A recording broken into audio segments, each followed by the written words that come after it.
Donc le titre de mon exposé, c'est l'érosion des continents, la marque d'une planète active. Je pense que c'est vraiment ça qui est important. Quand on dit que la Terre est une planète active, on parle souvent du volcanisme, la tectonique des plaques. C'est oublier que si on ne voit pas de cratères à la surface de la Terre, c'est parce que le cycle de l'eau est l'agent de réjuvénation constant de la surface de la Terre et que c'est toute cette dynamique de surface qui est extrêmement importante. Et moi, je trouve que c'est très bien que ce soit enseigné. Et ce que je trouve qui est très bien, enfin, que ce soit qui est au programme, le dernier point que je veux vraiment traiter avec vous aujourd'hui, qui est que l'érosion, c'est aussi un marqueur de l'anthropocène. L'anthropocène n'est pas encore dans les programmes, elle n'est même pas, elle est encore très discutée, cette notion à l'université, mais on ne va pas y échapper. Si nous sommes entrés dans l'anthropocène, c'est que nous sommes entrés dans une nouvelle période géologique, et non pas ère géologique comme disent les journalistes, mais dans laquelle l'homme est devenu un agent géologique majeur. Donc quand on s'intéresse à la dynamique de la surface de la Terre, il n'est pas question d'oublier le rôle de l'homme. Le rôle de l'homme est devenu géologique. Bien, je ne vais pas avoir le temps de parcourir tout ça, mais je voulais vous parler de la zone critique de la Terre, ce nouveau concept qui arrive en géologie, de la diversité des processus d'érosion sur la Terre. Alors j'ai fait un travail que je n'ai pas l'habitude de faire, j'ai précisé les définitions rigoureuse de l'altération et de l'érosion. Je vais vous montrer ça. J'ai fait une petite enquête dans la communauté scientifique, rien que pour les enseignants du secondaire, parce que dans le supérieur, on a un petit peu tendance à faire des approximations qui viennent du fait, il faut nous excuser aussi, c'est que notre langue de travail n'est pas le français, c'est l'anglais. Et l'anglais, souvent, pour des questions de langage et au-delà de concepts, n'est pas forcément traduisible en français. Je veux vous donner surtout, je pense que c'est important, c'est ce que j'appelle the big picture, c'est-à-dire les aspects un peu globaux, parce que dans les livres français, c'est complètement oublié, ces aspects des grands flux à la surface de la Terre, la quantité de matière que ça mobilise. Puis j'aurais terminé sur l'anthropocène. Alors le concept de zone critique est un concept nouveau qui est apparu dans la communauté scientifique.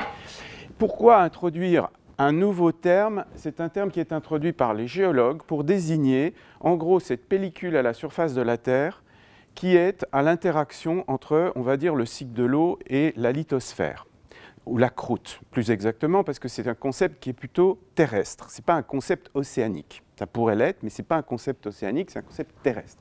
Donc, sur les continents, l'eau, le cycle de l'eau, je vais vous montrer ça dans une minute, fait des réactions d'altération physique ou chimique qui modifient la pellicule la plus superficielle de notre planète, qui est celle où vit la vie, où est établie la vie et où vit l'humanité. Donc en fait, la grande question, est-ce qu'on vit sur la planète Terre? La réponse est non. En fait, on ne vit pas sur le globe qu'on nous montre depuis Galilée ou que l'exploration spatiale nous montre depuis Mars ou la Lune. On vit sur une toute petite pellicule de ce globe. Et c'est ce que les géologues commencent à appeler la zone critique. Pourquoi définir ce mot de zone critique alors qu'il y a d'autres mots? Il y a le mot d'écosystème, il y a le mot de sol, mais le mot de sol est le plus horrible des mots qu'on puisse trouver. D'ailleurs, je vais vous en dire deux mots. Voilà, donc ce concept de zone critique, je voudrais essayer de vous montrer aujourd'hui qu'il est très important parce qu'il introduit une notion holistique. C'est comme en médecine. L'hyperspécialisation des médecins fait que quand vous allez voir un cardiologue, il ne s'intéresse pas du tout à ce qui se passe en dehors de votre cœur dans votre organisme. Les scientifiques qui étudient la surface de la Terre, c'est pareil. On s'est hyper spécialisé. Vous avez des instituts, même en France, d'État, qui sont spécialisés. Vous avez un institut qui est spécialisé sur le niveau des rivières, vous avez un institut qui est spécialisé sur le niveau des nappes, comme si le niveau des rivières était déconnecté du niveau des nappes. Bref, il faut revenir, et tout le monde est d'accord là-dessus, à une vision un peu plus holistique de ce qu'on appelle l'environnement, qui est un très mauvais terme aussi, parce que demain, vous allez avoir à enseigner l'environnement à vos élèves, et je ne sais pas très bien comment vous allez vous y prendre. Bon courage. Ça ne veut rien dire, environnement. Ça voudrait dire quoi? Ça voudrait dire qu'il y a l'homme, et qu'en dehors, il y a une espèce de cadre auquel il ne faut pas toucher. Ça ne marche pas du tout comme ça. C'est un système, et donc dès que vous déplacez un truc dans un système, c'est tout le système qui se réajuste. D'accord? Donc cette notion de zone critique, je vais essayer de vous montrer qu'elle mélange tout. Le sol, alors le sol, impossible à définir. La rivière, à peu près, on sait à peu près ce que c'est qu'une rivière, quoi qu'on pourrait passer l'après-midi à essayer de définir ce que c'est qu'une rivière. Ce n'est pas du tout évident. En particulier, c'est un concept très occidental. La notion de nappe, les élèves, ceux que j'ai moi en première année d'université, ne savent pas ce que c'est qu'une nappe. D'accord? Et en fait, je pense que la plupart de nos concitoyens ne savent pas ce que c'est qu'une nappe. Ils imaginent de l'eau dans le sol, enfin dans le sous-sol, pardon, voilà. C'est pas du tout ça, une nappe. Une nappe, c'est un milieu poreux. La notion d'écosystème, qui historiquement est venue assez tardivement, en 1935, mais qui a complètement dérivé. En écologie, parce que j'ai feuilleté les bouquins du lycée avant de venir, je suis sérieux, je les ai à la maison, il y a un grand chapitre sur les systèmes écosystémiques, d'accord, qui est traité en biologie, d'accord, mais qui en fait est un concept de géologie. Les écosystèmes n'existeraient pas s'il n'y avait pas les roches pour les nourrir. Donc je trouve que cette distinction est ridicule, hein, honnêtement. Voilà. J'ai l'habitude de dire ce que je pense, hein, donc je me lâche. Voilà, donc je pense que ce concept de zone critique, il est trop tôt pour l'enseigner en lycée. Hein. Il y a déjà assez de choses nouvelles et mal digérées, y compris par la communauté scientifique dans les programmes. À mon avis, ce n'est pas la peine de compliquer le système. Mais ce que je voulais vous dire, c'est qu'il faut bien envisager la surface de la Terre comme un système. D'accord ? Donc c'est vraiment cette notion que tout est en interaction avec tout. Il y a un bouquin qui est sorti l'année dernière qui a grand succès, tous entrelacés. Bon, évidemment, maintenant, on n'étudie plus une bactérie toute seule, on étudie l'ensemble des connexions qui relient cette bactérie dans le biofilm, etc. Et c'est très important pour la question écologique, hein, cette fameuse question écologique dont on nous parle tous les jours, parce que quand on envisage l'environnement, on n'a pas les termes, hein, comme un système où tout est connecté, où tout est interdépendant, y compris l'homme est un des composants du système, alors on voit de manière très très différente le problème de la biodiversité, le problème du réchauffement climatique, le problème de l'érosion des sols, etc. Okay ? Le cycle de l'eau est une des caractéristiques de la Terre. C'est quelque chose qui se produit à la surface de la Terre, je ne vous refais pas le couplet, trop d'énergie apportée par le Soleil à l'équateur, pas assez au pôle, tout un mouvement de l'eau se met en place pour, en gros, répartir l'énergie à la surface de la planète, dans l'atmosphère ou dans l'océan. Dans l'atmosphère, ça passe par l'évaporation de l'eau sur les océans, et essentiellement la précipitation, c'est-à-dire les pluies de cette eau qui a recondensé en atmosphère sur les océans, puis une toute petite partie va sur les surfaces terrestres, essentiellement d'ailleurs la bordure des surfaces terrestres. À l'intérieur des surfaces terrestres continentales, il pleut quasi jamais, hein, pensez aux steppes de l'Asie centrale. Mais ce qui est très important, et qu'on ne dit pas assez, c'est que quand on fait la différence de l'ensemble de l'eau qui s'est évaporée moins l'ensemble de l'eau qui a précipité sur les océans, on a un chiffre qui n'est pas égal au chiffre des précipitations qui tombent sur les continents. Il faut donc un apport d'eau. Et cet apport d'eau, c'est la végétation qui l'apporte. S'il n'y avait pas la végétation sur la Terre, il n'y aurait pas de cycle de l'eau. Donc quand on nous raconte que l'Amazonie, la forêt amazonienne, quand elle brûle, c'est une catastrophe parce que c'est le poumon du monde, non, ce n'est pas le poumon du monde en fait. Et même les derniers travaux montrent qu'elle dégage du méthane. Alors peut-être que Bolsonaro a raison. C'est en fait la pompe à eau du monde, sans laquelle il n'y a pas de cycle de l'eau. Et ça, c'est bien plus grave que l'histoire du CO2. Hein, parce que s'il n'y a pas d'eau sur la planète, le cycle de l'eau n'existe pas. Alors, ce qui m'intéresse, moi, aujourd'hui, c'est deux choses. C'est que ce cycle de l'eau, il est entièrement financé, alimenté par l'énergie solaire. D'accord ? L'énergie interne du globe n'intervient pas, vous savez ça, hein, il y a plusieurs ordres de grandeur par rapport à la quantité d'énergie que l'on reçoit du Soleil et l'énergie interne de la Terre. Donc la convection, elle se produit dans le manteau, mais elle n'influence absolument pas le cycle de l'eau. Mais par contre, évidemment, la dynamique interne, elle crée les chaînes de montagnes. Et c'est sur chaînes de montagnes qu'il pleut, et vous allez voir tout à l'heure que c'est là que se produit l'érosion. Donc la zone critique, c'est un concept qui n'est pas un concept climatique, atmosphérique, océanique, ce n'est pas un concept géologique, c'est à l'interface des deux, d'accord ? Et elle a fait intervenir le vivant. Alors pourquoi je fais cette diapositive ? Je fais cette diapositive parce que cette interaction entre cette eau qui va finir par précipiter, moins celle qui est évaporée par les végétaux, c'est à peu près sur l'ensemble de la planète 36 000 km3 par an, ne font pas que s'écouler gentiment à la surface des continents. Ils altèrent, donc j'introduis ce mot d'altération, la surface de la croûte continentale, et ça provoque une surface poreuse, ça modifie la croûte en surface, et ça donne naissance à une surface poreuse qui est super mince à l'échelle de la planète. Si vous représentez le globe au tableau, vous ne pouvez pas la représenter tellement elle est mince. Déjà, vous pouvez à peine représenter la croûte continentale, mais alors quand il s'agit de cette zone critique, c'est-à-dire cette zone à l'interaction entre le cycle de l'eau et la croûte, vous pouvez, même dans le trait, ce n'est pas une représentation correcte. Donc on est mal.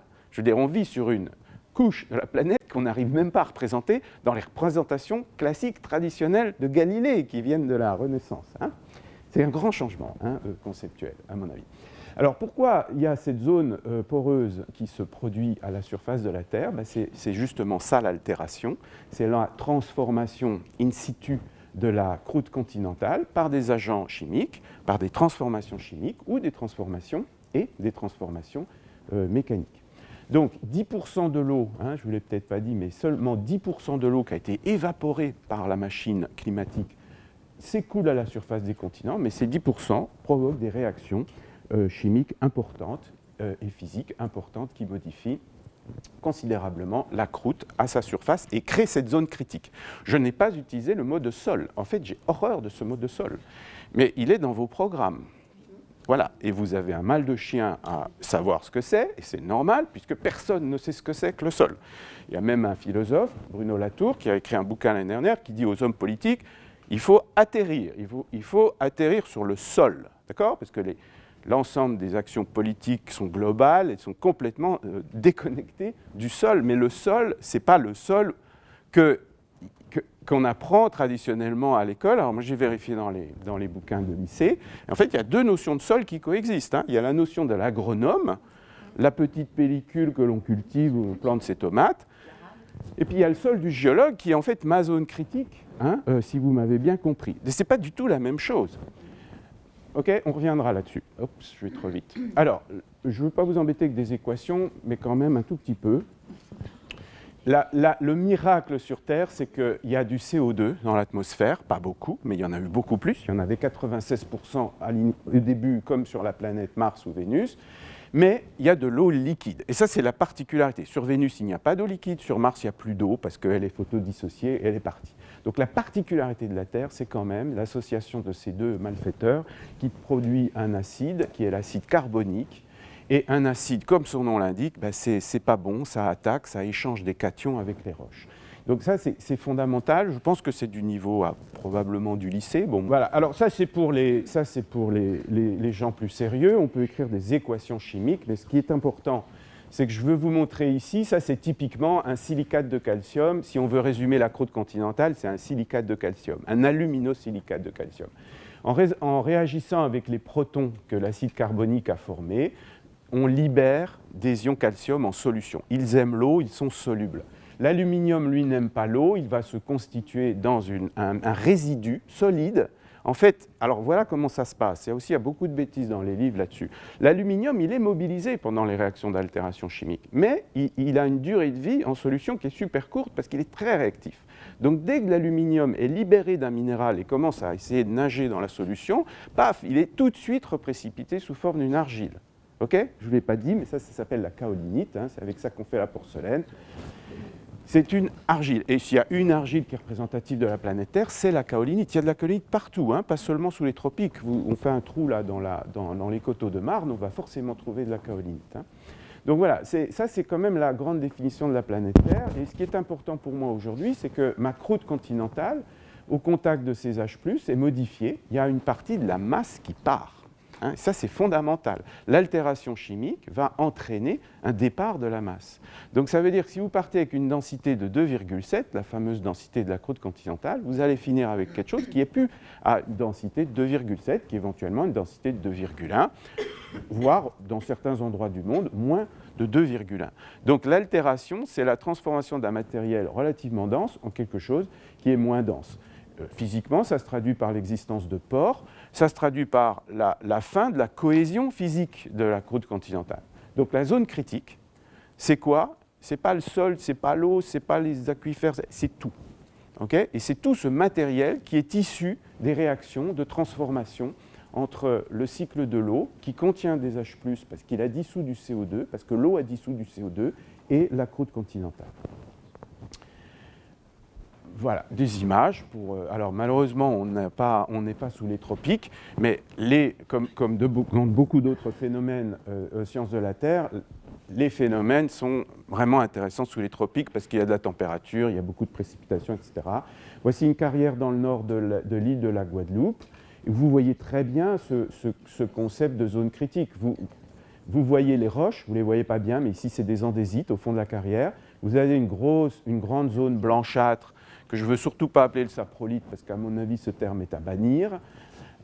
Ça suffit, les titres horribles que l'on oublie dès qu'on a refermé le bouquin. Et puis vous avez ce qu'un agronome appellerait le sol, hein, qui est un petit peu plus riche en oxyde de fer ici. Les géomorphologues, c'est-à-dire les gens qui s'intéressent à l'évolution des reliefs, disent que c'est une petite couche qui est mobile par rapport à celle-là qui n'est pas mobile. Je n'ai pas envie de rentrer dans ces détails aujourd'hui.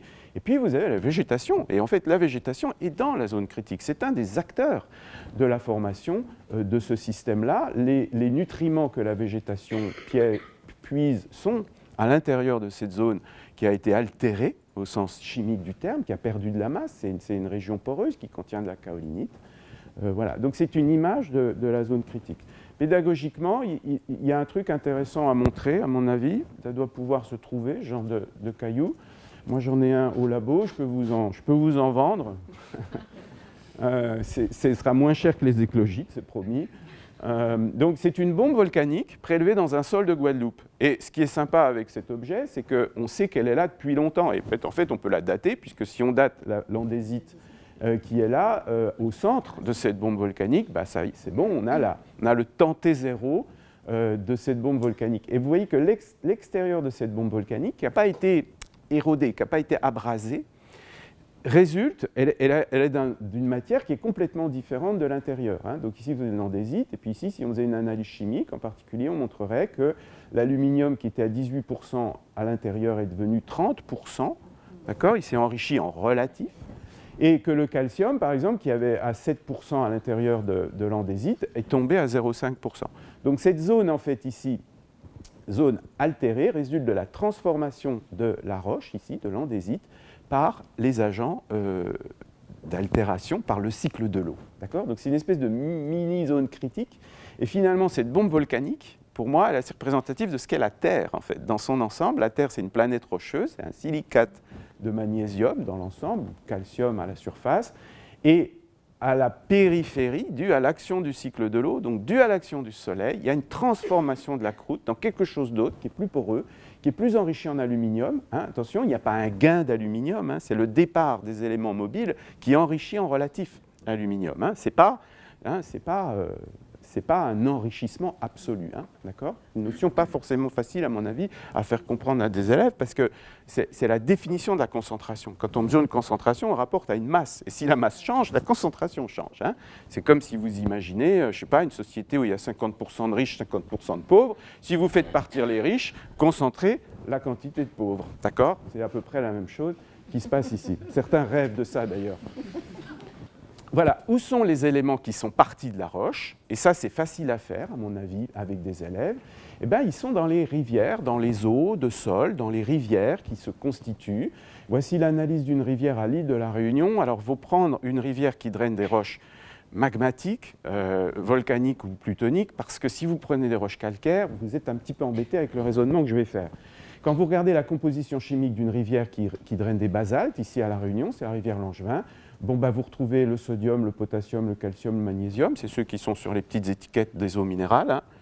Vous pouvez facilement avoir des analyses chimiques de ça. Donc ça, c'est ce qu'on appelle les cations, c'est les charges plus. C'est ceux qui ont été extraits par les H+, tout à l'heure, hein, qui venaient de l'atmosphère. Et puis, vous voyez que l'anion majeur, c'est HCO3-. Qu'est-ce que c'est que HCO3-? C'est l'ion hydrogénocarbonate, bicarbonate, je ne sais pas où on en est de la manière dont on l'appelle. Mais il vient de l'atmosphère. Ce que vous buvez quand vous buvez un litre d'eau, c'est la moitié de la masse qui vient de l'atmosphère. Hein. Symboliquement, c'est quand même pas rien. Hein. Les plantes, les organismes qui vivent dans le sol, vous, l'eau que vous buvez, contient la plus grande partie de HCO3- vient de l'atmosphère. Si vous avez une rivière qui draine des calcaires, ça ne va pas marcher, puisque les calcaires contenant du carbone, CO3, une partie des HCO3-, des rivières qui drainent des calcaires, comme la Marne, comme la Seine, etc., viennent des calcaires, donc le raisonnement il est moins facile à faire. Donc prenez une rivière du Morvan, une rivière de la Guadeloupe, une rivière de la Réunion, là où vous n'êtes pas embêté par les calcaires. Et donc la réaction, elle est la suivante, hein, les roches plus l'eau plus le CO2 donnent un sol, mais c'est une horrible définition du sol. Alors c'est le sol des géologues, mais enfin si on s'en finit que chacune des communautés définit son sol, on va avoir vraiment du mal pédagogiquement à faire comprendre quelque chose à nos élèves. plus des sels dissous, okay, plus ce H fameux HCO3-, qui est la forme de neutralisation du gaz carbonique de l'atmosphère. Ça, c'est rentré dans les programmes il y a longtemps déjà. Je ne sais pas si ça l'est encore, cette histoire que l'altération des silicates consomme du CO2 atmosphérique. C'est un truc, à mon avis, un peu difficile à comprendre. Voilà comment on peut simplifier la zone critique, comment elle marche. Hein. C'est une espèce de boîte dans laquelle vous faites rentrer de la matière et dans laquelle vous en faites sortir. Le processus qui transforme, l'ensemble des processus qui transforment la roche en quelque chose de poreux, qui est différent, qui n'a pas la même composition minéralogique et chimique, ça s'appelle l'altération. Okay, je vais vous donner des définitions vraiment rigoureuses tout à l'heure et je vais vous expliquer comment on est arrivé à ça. C'est l'altération. L'altération, elle peut être physique ou elle peut être chimique. En Guadeloupe, elle est pas mal chimique parce qu'en Guadeloupe, il fait chaud, il y a beaucoup d'eau. D'accord ? Et donc, les réactions chimiques vont vite. Si vous allez au pôle Nord ou en Groenland, il n'y a bientôt plus de glace, on voit une zone critique qui est toute petite et dans laquelle on voit qu'il n'y a pas d'altération chimique. C'est de la roche broyée, en fait. Mais elle n'a pas chimiquement interagi avec le gaz carbonique parce qu'il fait trop froid. Les réactions sont trop lentes. D'accord ? Donc, cette réaction, l'ensemble de ces réactions-là sont des réactions d'altération. Donc, dans la notion d'altération, il y a une notion que c'est in situ. D'accord ? Je ne bouge pas la matière. Et ça, c'est le terme de production. D'accord ? C'est le terme d'entrée, ce qui rentre dans ma boîte. Et ce qui sort de ma boîte, c'est deux flèches, une bleue, une rouge. La rouge, c'est ce que j'appelle l'érosion. Alors, cette fois, j'introduis le terme d'érosion chimique, c'est-à-dire les ions qui ont été libérés par la réaction chimique de tout à l'heure, qui quittent, voilà, qui sont emportés par la solution. Parce que la zone critique, elle est sans arrêt traversée par un flux d'eau. Pourquoi elle est traversée par un flux d'eau ? Parce qu'il y a des pentes. Pourquoi il y a des pentes ? Parce qu'il y a de la tectonique sur la Terre. D'accord ? Donc l'eau qui coule sur une pente, elle emporte avec elle, dans la nappe ou directement à la rivière, elle emmène les éléments qui ont été solubilisés par les réactions chimiques de tout à l'heure, de neutralisation du CO2. Et ça, on l'appelle l'érosion chimique. Alors, elle s'exprime en tonnes par an, tonnes kilomètres carrés par an, millimètres par an, je vais vous montrer ça tout à l'heure. Et puis, bien sûr, la zone critique, voilà, même moi je tombe dans le panneau, hein, la zone critique se dégrade aussi physiquement, parce que quand il pleut beaucoup, il n'y a qu'à regarder les images de ce week-end sur la Côte d'Azur, on voit très bien, en particulier ce glissement de terrain sur les pénitents d'Aimé, qui a emporté tout un pan de versant, on voit très bien que de temps en temps, les particules solides de la zone critique sont également emportées vers les réseaux de rivières et vers l'océan, et ça, on appelle ça l'érosion physique ou l'érosion mécanique. Elle se, bien sûr, décline exactement dans les mêmes unités. La dénudation, c'est la somme des deux. La dénudation, ou l'érosion totale, pareil, est égale à l'érosion chimique, je l'ai appelé W parce qu'en anglais on dit weathering, plus E qui est l'érosion mécanique. Okay ? Donc, je récapitule, mais j'ai la définition sur la slide d'après. L'altération, c'est in situ, c'est fixe, c'est pénétrant. L'érosion, c'est dès qu'il y a transport. On est OK avec tout ça ? Je pense que c'est la définition qu'il faut adopter. Maintenant, vous faites ce que vous voulez. Voilà, et vous voyez qu'on est à l'état stationnaire si la quantité de matière qui rentre dans la boîte est égale à la quantité de matière qui sort. Ça veut dire que le terme de P, de production ici, est égal à W plus E. Donc, petite récap là-dessus. Si le sol, j'ai utilisé le mot sol avec des grosses guillemets, hein, c'est plutôt la zone critique, en tenue de ce que je viens de vous raconter, résulte d'un fragile équilibre entre formation par des processus d'altération chimique, je pourrais rajouter physique également, et la destruction par perte de matière dissoute et de matière solide, érosion chimique et érosion mécanique. D'accord ? Si le terme de production est supérieur au terme de dénudation, chimique et mécanique, alors je construis un sol. Génial. Si le terme de production est inférieur au terme de dénudation, je détruis le sol. C'est malheureusement, vous allez voir, ce qui se passe aujourd'hui sur la Terre. Et le cas le plus vertueux, c'est si P égale à D, c'est-à-dire la production est égale à ce qui part. Ça, c'est le cas idéal qu'on aime bien en sciences parce qu'on peut commencer à écrire des petites équations simples. D'accord ? Accessoirement, vous pouvez faire ça avec des étudiants, avec des élèves, pardon. Et si vous écrivez qu'une zone critique est en état stationnaire, c'est-à-dire que le terme de production est égal au terme de dénudation, vous pouvez définir un concept qui est très important, qui est la notion de temps de résidence, c'est-à-dire le temps moyen que vous passez dans la boîte zone critique. Il est tout simplement égal à l'épaisseur divisé par le flux d'érosion totale. Ça vous donne un temps. C'est le temps qu'il faut en moyenne pour construire un sol, d'accord? Parce qu'à la question, ça a quel âge un sol, il n'y a pas de réponse. C'est un tapis roulant. C'est comme quand vous êtes à Châtelet, vous commencez à rentrer sur le tapis, ben, vous voyez bien que vous allez y rentrer et vous allez y sortir. Donc le paramètre qui est important, c'est le paramètre de combien de temps vous y restez. Donc une particule qui rentre dans la zone critique, c'est ça son problème, c'est de combien de temps elle va y rester. D'accord ? Et quand vous faites ces calculs, ils sont faisables assez facilement. Hein. Vous trouvez que pour faire un sol, c'est l'ordre de grandeur. Hein. On s'en fiche des chiffres après la virgule. Hein. C'est 100 000 ans. Ce qui veut dire que le sol n'est pas, la zone critique, hein, n'est pas une ressource renouvelable. Voilà. Et ça, c'est un truc très important, à mon avis, à faire comprendre à des élèves, à des futurs citoyens. C'est qu'on nous parle beaucoup de la biodiversité, très bien. On nous parle beaucoup du changement climatique, très bien. Mais on nous parle peu, ça commence à venir, de la ressource en eau. Et alors, on parle quasi jamais des sols. Hein, jamais.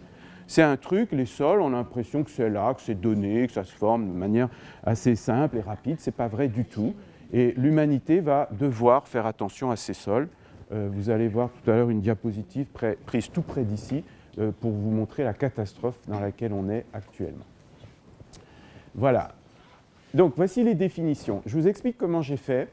Je suis coordinateur d'une infrastructure de recherche nationale qui met ensemble plein de chercheurs qui pilotent des observatoires de la zone critique, mais qui viennent de communautés très différentes. Donc ce n'est pas de leur faute, il faut les excuser. Certains sont ingénieurs agronomes, ils ont fait de brillantes études et ils ont fini à l'Institut national agronomique.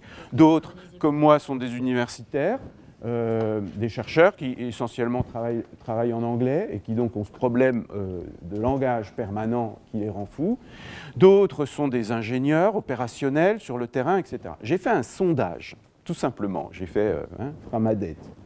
Et j'ai fait un sondage et je leur ai dit, pour vous, c'est quoi l'altération et pour vous, c'est quoi l'érosion? Parce que j'avais fait cette conférence devant les inspecteurs d'académie qui m'ont dit, non mais attendez, ça ne va pas du tout, il faut fixer les termes. On ne peut pas aller, nous, devant nos élèves en disant, ouais, altération, érosion, c'est pareil. Non, c'est pas pareil et donc du coup, c'est plus pareil. Et le résultat du sondage était très intéressant.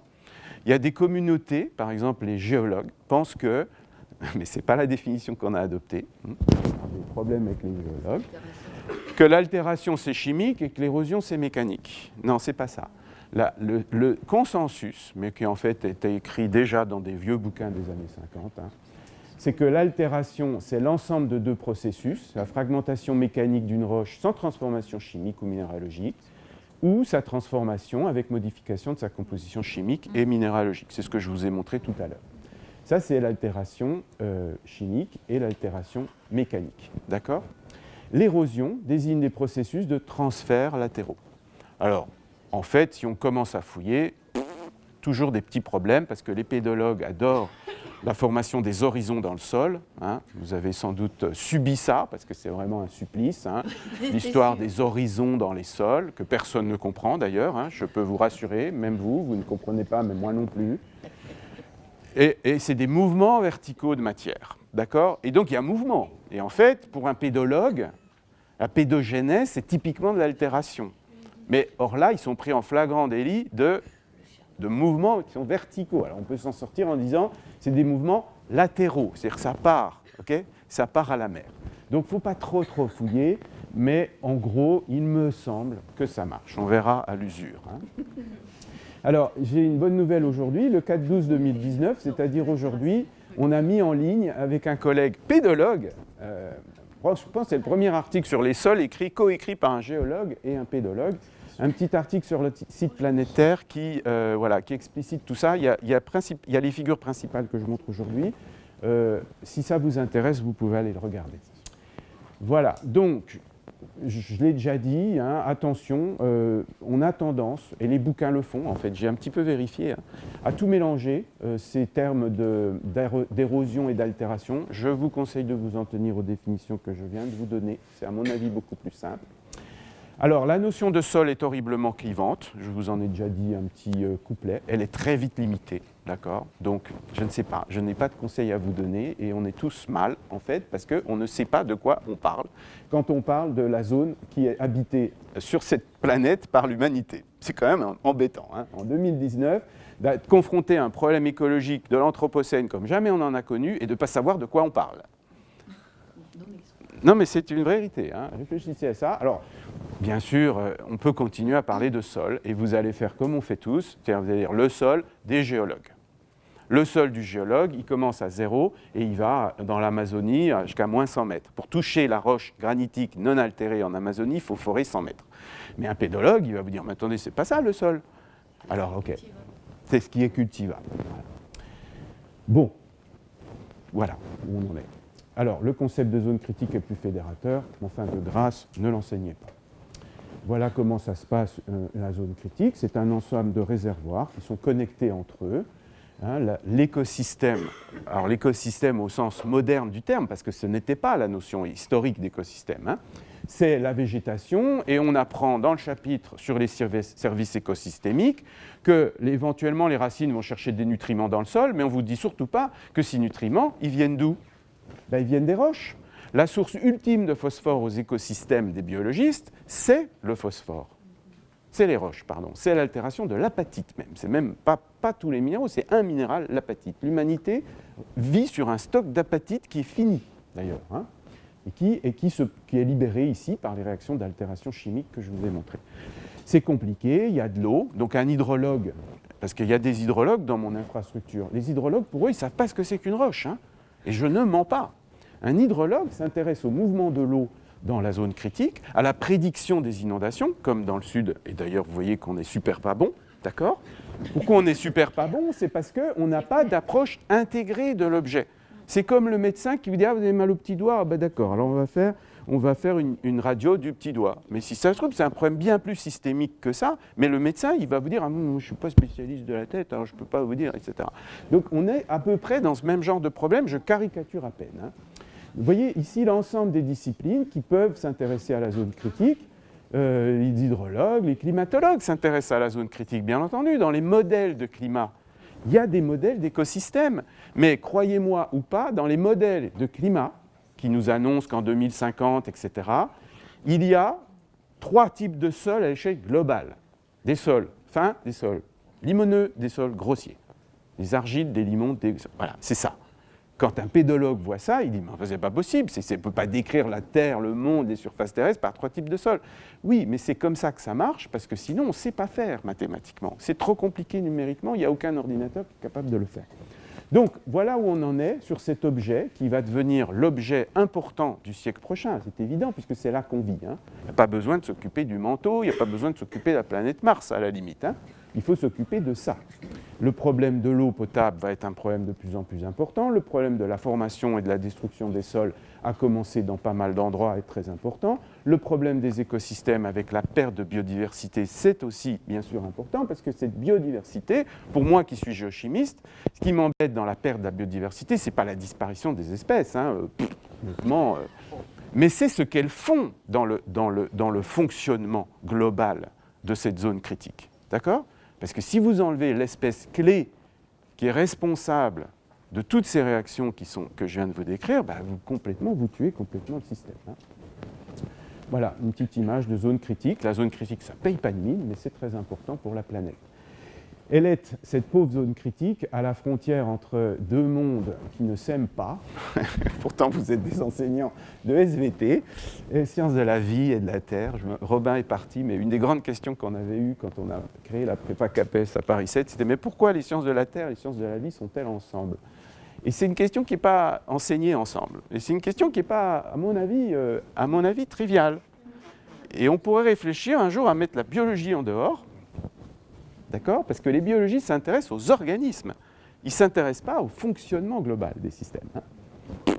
Darwin, c'est la sélection entre organismes. Ce n'est pas de la coopération.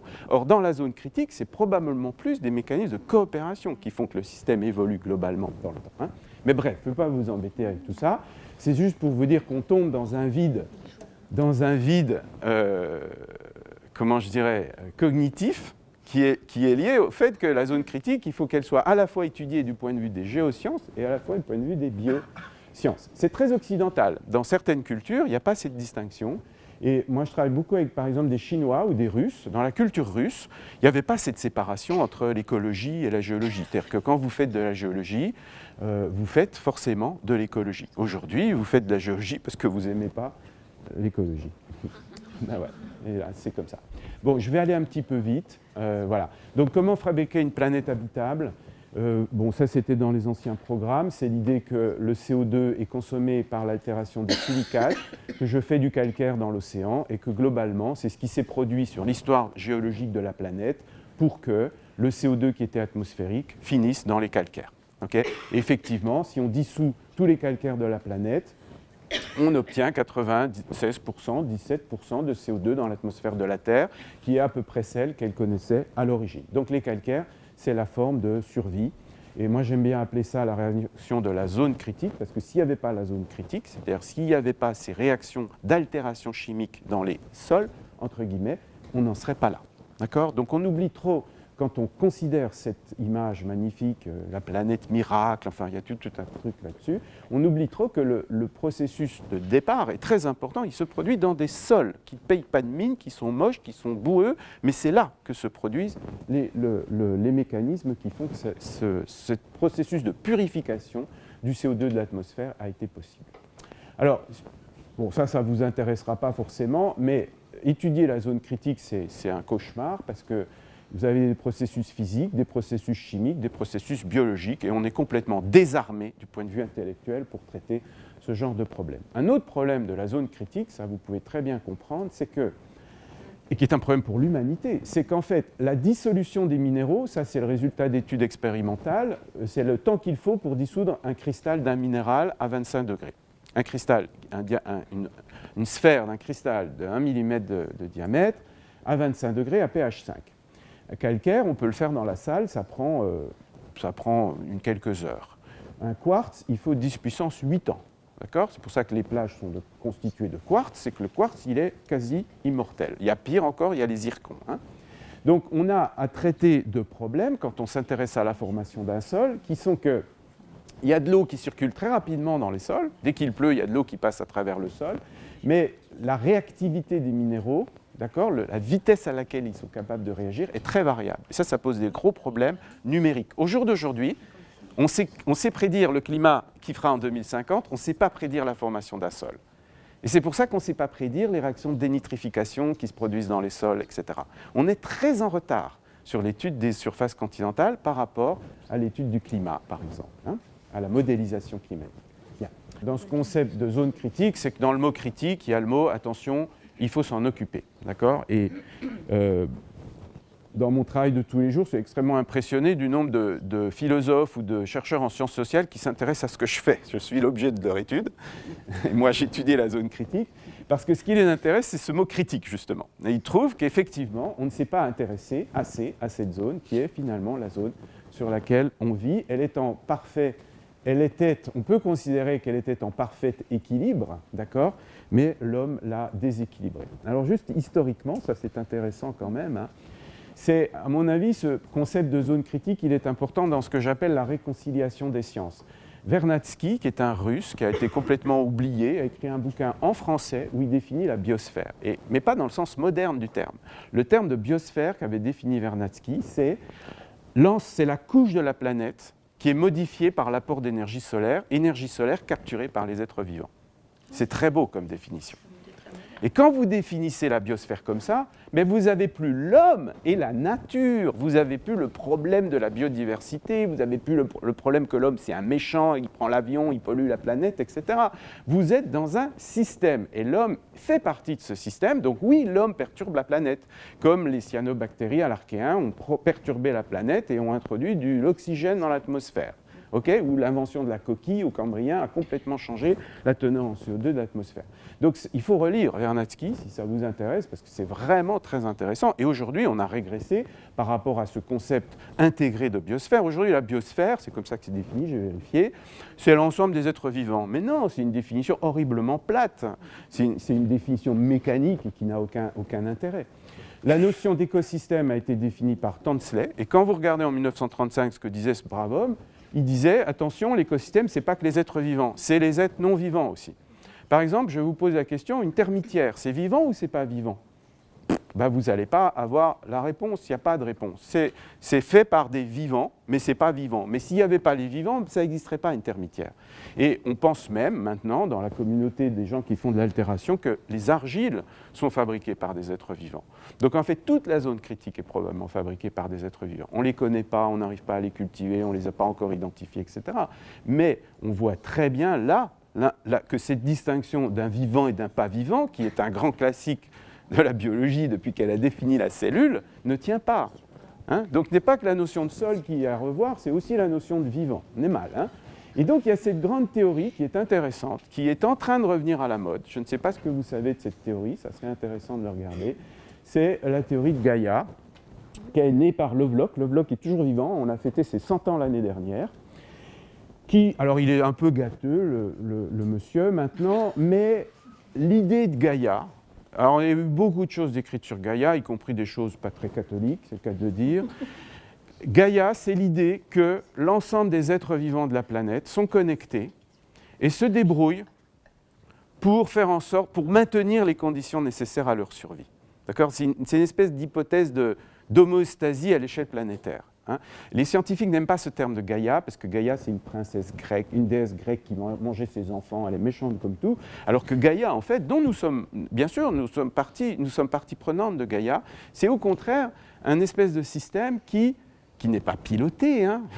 Il n'y a pas de grand ordinateur dans tout ça, mais qui se débrouille pour maintenir les conditions favorables à sa survie. Je trouve que c'est une très très belle définition de la vie avec un grand V, pas la vie des petites bactéries, etc.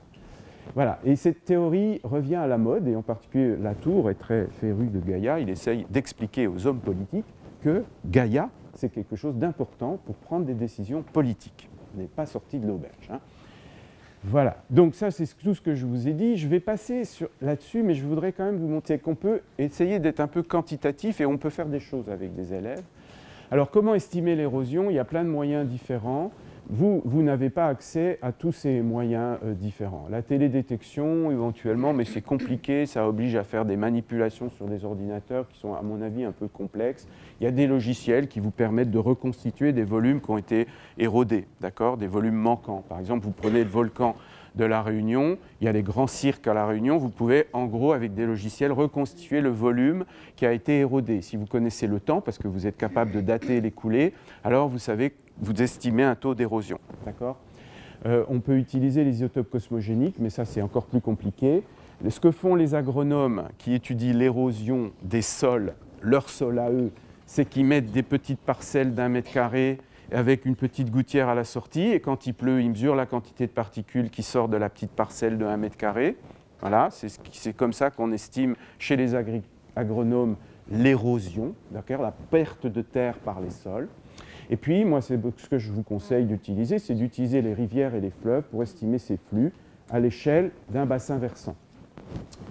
C'est beaucoup plus facile, et donc c'est des choses... voilà, j'avais prévu de vous montrer des choses sur La Réunion, parce que La Réunion, c'est très sympa. C'est un volcan, La Réunion, avec 3 grands cirques, hein, Sillaos, Mafat et Salazie. Et ces cirques, contrairement à ce que je peux lire quelquefois, ne sont pas des calderas, ne sont pas des effondrements volcaniques, c'est l'érosion qui les a créés. Hein. Et cette érosion, elle est considérable, elle est énorme, les vitesses d'érosion à La Réunion sont énormes, et on peut éventuellement, mais c'est assez compliqué, faire des... Vous voyez, ça c'est un calcul qu'on a fait, qu'on a publié récemment, où on reconstitue la topographie initiale, et connaissant l'âge des coulées, on en déduit les vitesses d'érosion. Voilà, et là vous avez une carte qui vous donne les quantités en tonnes par kilomètre carré par an de matière qui sont parties, intégrées sur un temps long. Hein. Ce n'est pas le temps des agronomes, qui est le temps des géologues, mais qui est un temps typiquement de 10, 20, 100, 80 000 ans. Vous pouvez calculer qu'en 1 million d'années, vous faites disparaître le volcan de la surface de la Terre. Hein. Ça va très très vite. On oublie que La Réunion, c'est un volcan où il y a de la lave qui arrive, mais on oublie le deuxième pan de l'histoire, qui est que cette lave, elle est immédiatement érodée, altérée, ça consomme du CO2.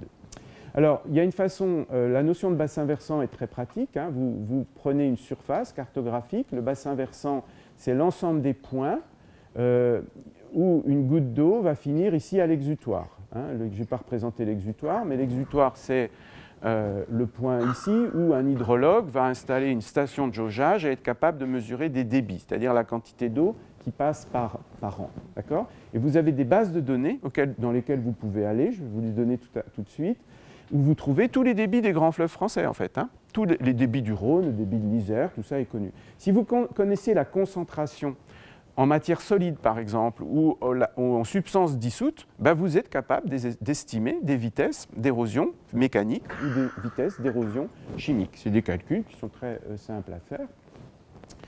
Voilà, ça c'est une station de jaugeage d'un des observatoires de l'infrastructure dont je m'occupe, c'est au Laos, mais vous pouvez trouver des stations plus proches que le Laos. Vous pouvez même, avec des élèves, à mon avis, aller sur le terrain, bon je sais c'est compliqué, prélever une rivière, la filtrer, peser la quantité de matière qui reste ici sur le filtre. Vous avez donc la quantité d'argile, de limon, quoi qu'on l'appelle, par litre d'eau. Si vous connaissez le débit, et vous allez aller voir dans les bases de données, il y a forcément le débit de la Marne à Neuilly-sur-Marne, hein, ça existe, il est mesuré depuis des centaines d'années, qu'est-ce que je raconte, 10 ans. Et vous allez calculer une érosion en multipliant la teneur des matières en suspension, c'est comme ça que ça s'appelle, c'est-à-dire la teneur en argile dans votre litre d'eau que vous aurez filtré, par le débit et la surface cartographique de votre bassin, et vous arrivez à quelque chose qui est en tonnes par kilomètre carré par an.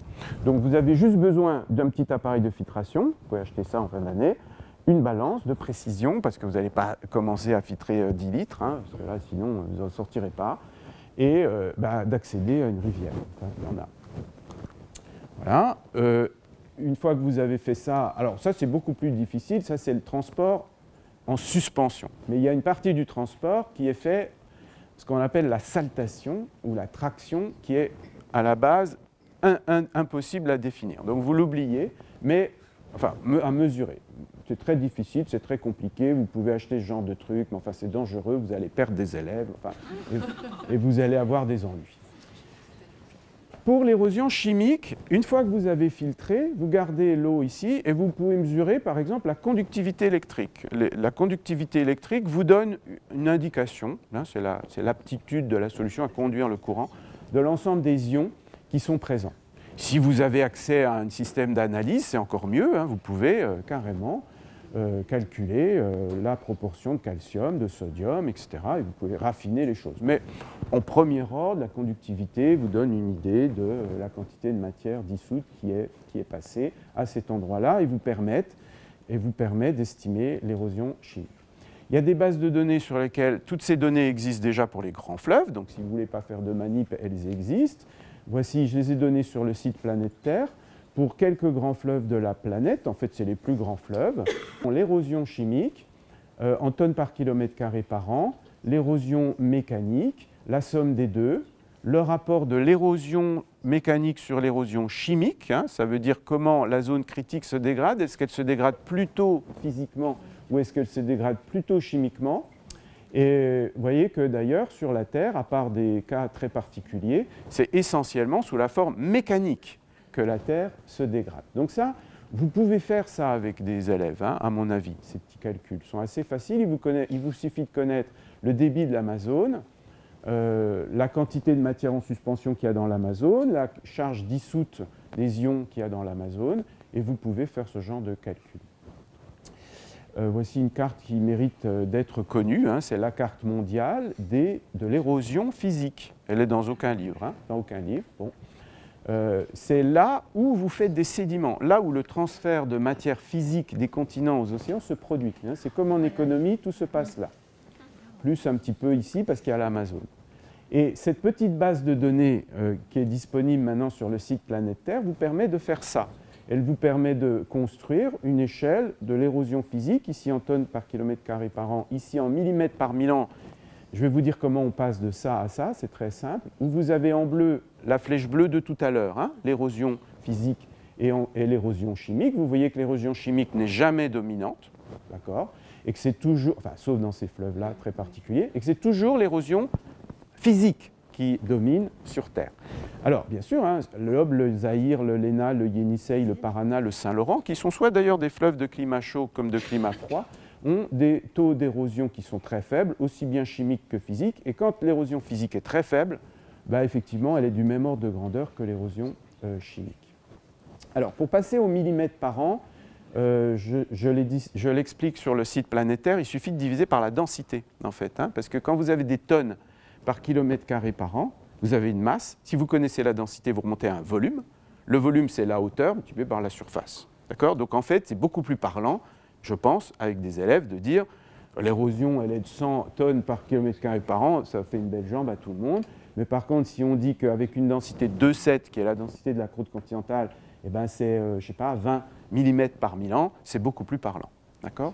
Et voici les vitesses d'érosion sur la Terre aujourd'hui. Hein. Ce n'est pas négligeable, hein, ça va vite. Hein. La Terre est très efficace pour gommer les reliefs à sa surface. Donc le chiffre moyen planétaire, c'est, il ne veut rien dire, mais enfin, comme on aime les moyennes planétaires aujourd'hui, 14 millions de tonnes par an, 158 tonnes par kilomètre carré par an, divisé par 2,7, ça fait 58 mm par 1000 ans. Voilà. Sur les 400 derniers millions d'années, les sédimentologues estiment que c'est 18 mm par 1000 ans. Vous voyez déjà l'influence de l'homme, d'accord ? Ici, hein, un facteur 3, là, 4. Et ça veut dire que pour faire disparaître une chaîne de montagnes, il faut 100 millions d'années, de 10 à 100 millions d'années, c'est super rapide, d'accord ? Et donc je trouve que c'est important de faire comprendre que ces mécanismes d'érosion sont super efficaces. Et que la raison pour laquelle la planète ne garde aucune trace de son passé, elle vient de là, c'est le cycle de l'eau, c'est l'alimentation par le Soleil. Voilà, et alors si vous cherchez des données, elles existent, d'accord ? Les chercheurs comme moi ont passé énormément de temps à constituer des bases de données, donc c'est pour vous en particulier, hein ? C'est pour les, comme on dit en anglais, les stakeholders, c'est-à-dire les acteurs du territoire, les agences de l'eau et tout le tralala, mais c'est aussi pour vous. Hein ? Et sur cette base, ou écrivez-moi si vous voulez accéder, vous n'y arrivez pas à accéder à des données, mais là, sur cette base de données qu'on est en train de constituer, portail de métadonnées et de données, il y a énormément d'informations sur toutes les rivières du territoire français, voire sur l'Amazone, sur les grands fleuves mondiaux. Il y a aussi une banque de données opérationnelles, qui est la banque tout simplement des agences de l'eau. Une partie de votre facture de vos impôts passe dans le financement de l'agence de l'eau, donc autant utiliser ce qu'ils font. Et là, il y a plein de choses sur toutes les rivières qui nous entourent. Donc, c'est des données qui sont facilement accessibles et avec lesquelles on peut commencer à faire des choses. Par exemple, on peut calculer qu'en moyenne, les Alpes, c'est 0,42 mm par an, le taux d'érosion physique et mécanique. La surrection tectonique, c'est mesuré par des GPS maintenant, c'est 1 mm par an, c'est à peu près l'ordre de grandeur. Donc, vous voyez, ça reste une chaîne de montagne, elle est en relief, parce que la surrection est encore supérieure à l'érosion, mais on n'est pas loin d'être à peu près balancé. Hein. Donc, moi, j'ai toujours trouvé très injuste qu'on a 4 chapitres sur la tectonique et on a la moitié d'un chapitre sur la dégradation des chaînes de montagne, qui est aussi important que la construction des chaînes de montagne. Voilà. Ce petit calcul, je le fais avec mes L1, il faut 10 millions d'années pour enlever la chaîne des Alpes. Hein. Alors, j'exagère un tout petit peu, on a été un petit peu fort, mais enfin, en gros, passer de la chaîne de montagne à la pénéplaine des Monts d'Arrée en Bretagne, ça se fait super rapidement. Il y a des choses exploitables. Dans cette référence ici, vous avez toutes les données qui permettent de faire le calcul pour les Alpes. C'est un petit article, moi j'utilise, je fais un petit TD pour mes étudiants de L1 avec. Il y a tout, il y a les débits pluriannuels, il y a les moyennes, etc. Vous pouvez estimer la dénudation du bassin de l'Isère. D'accord ? Donc la vitesse à laquelle le bassin de l'Isère perd de la hauteur. Bien sûr, l'isostasie, c'est aussi un grand moment pour parler de l'isostasie, puisque plus vous enlevez de la masse, plus ça remonte, c'est le coup du ballon dans la piscine. Voilà, on va passer. Et donc, je voulais vous montrer, parce qu'il y a ça aussi dans le programme, les facteurs de contrôle de l'érosion physique. Donc là, bon courage, parce que comme c'est un problème compliqué de tout qui interagit avec tout, c'est très difficile de séparer les facteurs. Hein. Mais quand même, il y a des grandes tendances. Si vous prenez la base de données que je vous ai montrée tout à l'heure, la E plus W, sur les quelques plus grands fleuves de la planète, et que vous les reportez, alors il faut choisir le bon paramètre, mais ici j'ai pris l'altitude maximale divisée par la longueur de la rivière. Donc par exemple pour le Rhône, ça sera l'altitude du Mont Blanc, qui est le point maximum, de hauteur maximum dans le bassin du Rhône, divisé par la longueur du Rhône. C'est facile à avoir ça, tout ça. Et vous avez en gros un paramètre qui est quantification de la pente, quoi. Hein. Et vous voyez que si vous prenez les quelques plus grands fleuves, les premiers plus grands fleuves du monde, ça marche assez bien. Bon, il y a deux monstres, hein, qui sont le Gange et le Brahmapoutre, qui tirent bien sûr cette corrélation, mais en gros, plus c'est pentu, et plus je fais de l'érosion totale, physique plus chimique, mais n'oubliez pas que sur la Terre actuelle, c'est l'érosion physique qui domine. Donc en gros, plus il y a de pente, plus je liquide mes reliefs. Voilà, ce n'est pas une grande surprise, mais c'est du premier ordre. Mais ce qui est intéressant là, c'est que c'est un couplage entre la dynamique interne qui crée les reliefs et la dynamique externe, c'est-à-dire le Soleil, qui permet le cycle de l'eau et les réactions d'altération chimique. C'est-à-dire que si ce n'est pas un vrai problème de zone critique, je ne sais pas ce que c'est. Voilà, ça c'est les messages à retenir. Je pense que j'ai passé là-dessus. Sur l'Anthropocène, alors je suis désolé, j'ai une slide sur l'Anthropocène. 2 slides. Donc l'homme est devenu un agent géologique. Les sols, l'homme déplace 4 fois la quantité de matière que déplacent les fleuves et les vents. Voilà. Si ce n'est pas un argument pour dire qu'on est rentré dans l'Anthropocène, je ne sais pas ce qu'il vous faut. D'accord ? C'est alors de manière intentionnelle ou inintentionnelle. Hein. Intentionnelle, parce qu'on va prendre des cailloux à un endroit pour les amener à un autre. D'accord ? Pensez à la construction des villes. Hein. Vous savez que ce qui limite maintenant le développement des villes, c'est la quantité de sable. Tout bêtement, on n'a plus de sable. On va l'acheter dans les pays du Nord, en Scandinavie. Incroyable. Et puis, inintentionnel, parce que l'invention de cet objet horrible, là, qui s'appelle la charrue, a complètement changé la dynamique de la zone critique. Et il y a un bonhomme qui est vraiment bien, qui est un collègue à moi. Il a des petites conférences sur YouTube. Il s'appelle David Montgomery. Il a décidé d'arrêter d'être un grand chercheur pour écrire des bouquins de vulgarisation. Il a bien raison. Et il a écrit un bouquin qui s'appelle Dirt. Dirt en anglais, ça veut dire la poussière. Il dit que s'il avait écrit un bouquin qui s'appelle Sol, il n'aurait pas été acheté. Donc, pour des arguments marketing, la poussière, l'érosion des civilisations. Nos civilisations sont basées sur la poussière. Il veut dire par là que le sol, c'est le fondement de toutes les civilisations. D'accord ? Et on rejoint ce concept de zone critique. Et voici ce qu'il a compilé dans son bouquin. Si vous lisez l'anglais, vraiment ce bouquin est superbe. Il a compilé les taux d'érosion physique dans les boucliers, les régions très stables géologiquement, les collines, bon, excusez la naïveté du terme, hein, voilà, disons que c'est entre les zones alpines et les boucliers. Et il montre que dans les zones d'agriculture conventionnelle, j'aime beaucoup le terme conventionnel, on a provoqué des taux d'érosion qui sont ceux des zones alpines. D'accord ? Donc en fait, l'être humain est devenu un agent aussi important que l'altitude sur mon diagramme de tout à l'heure. Okay ? Nous sommes une force géologique. Nous sommes dans l'Anthropocène. Voilà. Ce petit calcul, il est rigolo. Sur les derniers 50 millions d'années, c'est 2,5 cm par 1400 ans. Le taux de production des sols à présent, c'est 2,5 cm tous les 500 ans. Et le taux d'érosion aujourd'hui, c'est 2,5 cm tous les 60 ans. Il y a une accélération du temps qui est liée aux pratiques agricoles. Je ne vous embête pas avec ça. On trouve des cartes d'érosion des sols. L'Europe n'est pas épargnée, contrairement à ce qu'on pense. Voici une carte publiée il n'y a pas longtemps par les gens du BRGM, qui montre toutes les zones rouges ici sont des zones en danger, hein, où l'érosion du sol, attention à l'échelle de la parcelle, est très importante. Et si vous faites le calcul, vous calculez assez facilement que la durée de vie de ces sols, elle n'est pas très longue. Et bientôt, il y aura des régions du monde, de France, d'Europe, où il n'y aura plus de sol. C'est déjà le cas dans la région méditerranéenne. Hein. Tous les sols sur le pourtour méditerranéen ont été érodés lorsque la forêt a été coupée. D'accord ? Ça, c'est un truc humain.